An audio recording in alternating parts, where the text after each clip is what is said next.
Hey friends, this is another episode of the WISE evaluation issues for Chinese degrees. So in this one, I'm going to talk about two of the most important pieces of information that you need to know when doing your Chinese degree evaluations, and that is your name and passport numbers. In my previous episodes, I have told you that you can try to use the CSSD function, query function, the query function to find out the name that used by university to register or transmit your degree information or your graduation information. This is the easiest way. You don't need to talk to anyone. You don't need to write to anyone and wait for reply. It's easy and straightforward. However, it turns out there also are some issues with this approach because you never know what happened actually. There can be really like crazily complicated issue waiting for you. Of course, not all of you will encounter this issue. As I would say, this is quite rare, but it's more often than you would think actually. So today I want to share with you two cases. One issue with the name and another issue with the passport number that you might be able to learn and help to get your REST evaluation done as soon as possible. Okay. So I have a case where we were able to identify this student's graduation certificate information.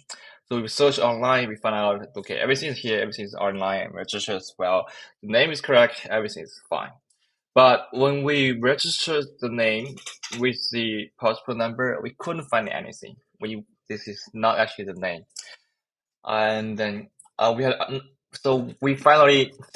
to contact the school, the relevant department to see what exactly was the name that was used.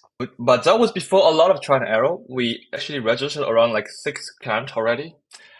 We couldn't get anywhere, so we have to ask for help. So actually, the school official was really helpful. Actually, had we, contact him in the first instance, we would have saved a lot of time and then effort.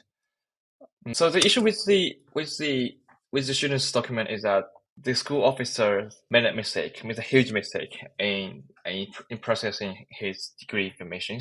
So his name is like Akava blah blah blah blah, and then instead of using the right name, the full name, the school used only his first name and also misspelled B as W. And then so this is the name actually that was used to register his degree, which is just honestly stupid. But to say the very least, the school official was very helpful.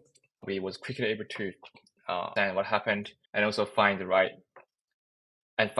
solution for that. However, like we have to bear in mind if the school official made a mistake, there might be some changes to your REST report. So let's look at this one. So this is the right name on the passport.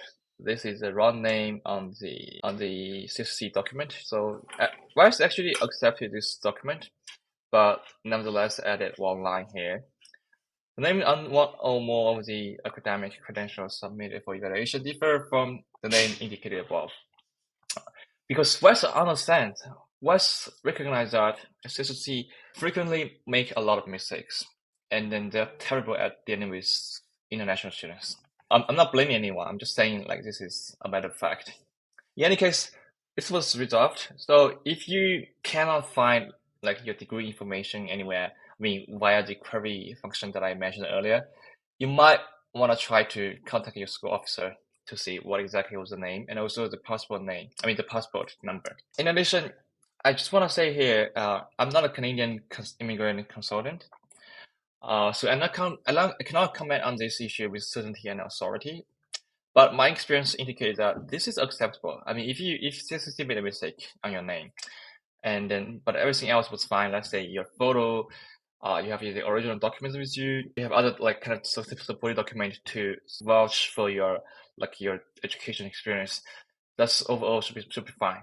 And also, if you want to fix the issue, right? Because here the mistake come from the school, so you might wonder, yeah, they made a mistake. I can just ask them to fix it, right? Well, theoretically, yeah, that's true. They are responsible for the correctness of your documents and of the information. But I would like to say it's actually almost impossible. So don't even try. Second issue is passport numbers. So as you know, when transmitting your degree information, let's say you graduated this year from this university. This university has to submit your degree name, let's say your name, your ID number to CSSD to register your graduation and your degree. But which passport number will they use? In China, everybody has or in the US or in Canada, everybody has a SIN number or SSN number. In China, they also have a number as well. And this number will not change, would never ever change. I mean, at least in China, this will not change. So people have the mentality. People tend to think your passport number is the only number that you have and it won't be changeable.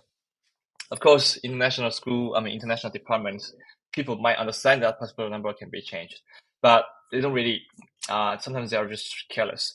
They just pick up any number that they have at hand. Let's say your latest like passport number when you graduated or the passport number when you enrolled in the school. So anything can happen, actually. So what can happen then?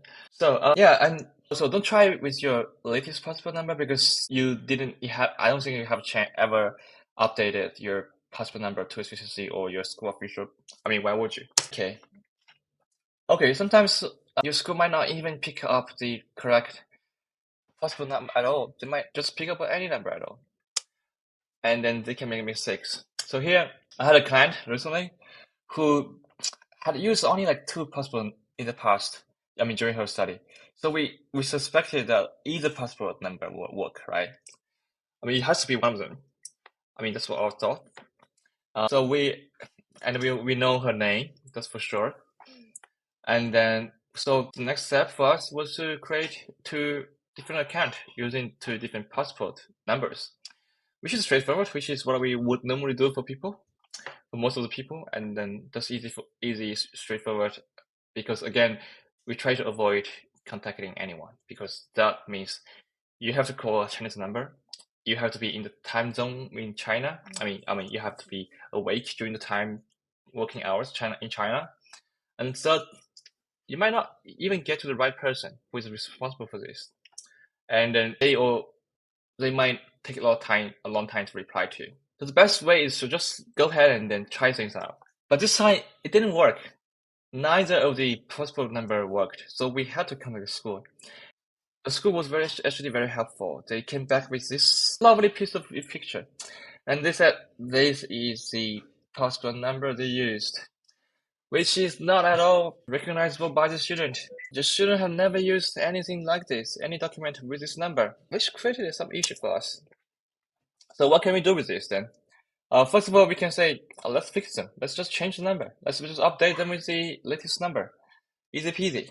However, I'll say to you that this is extremely difficult to the point that it is almost impossible. Second option might be you can register an account with the wrong passport number.